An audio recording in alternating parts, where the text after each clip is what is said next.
অর্থনীতি যখন জাতীয় পুঁজি গড়ে না ওঠে, যখন শিল্প কলকারখানা না গড়ে ওঠে, বা শিল্প কলকারখানা প্রাথমিক পুঁজি কৃষির থেকে যেটা আহরণ করতে সে কৃষির থেকে আনা না যায়, তখনই কিন্তু আপনার লুটপাটের দিকে লোক দেয়। এবং ব্যবসায়ী সম্প্রদায় তারা দেখে যে যদি আমি স্মাগলিং করে আমার লাভ হয়, যদি হোর্ডিং করে লাভ হয়, why should I go for production. যদি যদি মাদক দ্রব্য চোরাচালানিতে লাভ হয়, তারা কিন্তু প্রোডাকশন যাবে না। অর্থাৎ লুটেরা অর্থনীতি যখন দেশ শাসন করে, তখন কিন্তু সেখানে এই মানুষ মাদকাসক্ত হয়, মানুষ হতাশ হয়, মানুষ নির্লিপ্ত হয়ে ওঠে।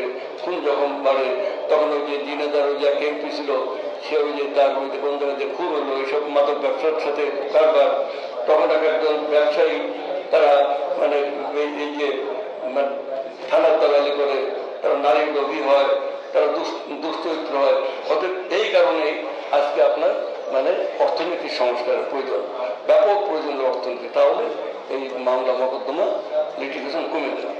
আর বিচার ব্যবস্থা বলছেন, আমি প্রথম কথা বলি, আমাদের দু একজন বলেছেন প্রথম সংস্কার দরকার হলো ইয়েতে আপনার লোয়ার জুডিশিয়ারি।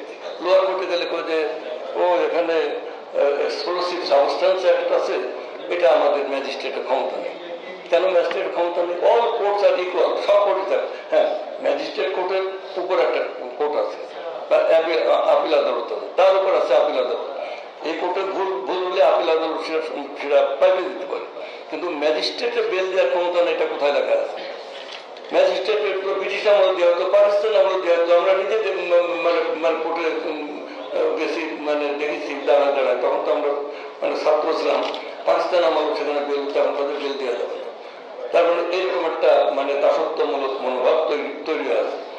আবার ওই ইয়েতে জজ কোর্টে দিলে বেল দিলে হাইকোর্ট আবার স্টে করে দেয়, আবার হাইকোর্ট বেল দিলে সুপ্রিম কোর্টে স্টে করে দেয়। এটা ছিল, তাহলে এইগুলো পরিবর্তন আনতে হবে। আর আরেকটা কথা হলো যে তদন্তকারী সংস্থা ভেরি ইম্পর্টেন্ট। অতএব যারা তদন্ত করেন, পুলিশ এবং আরেকটা হলো যে গোয়েন্দা সংস্থা, যেমন এসিসি, অ্যান্টি কারাপশন কমিশন, এখানে খুব ভালো লোক দিতে হবে।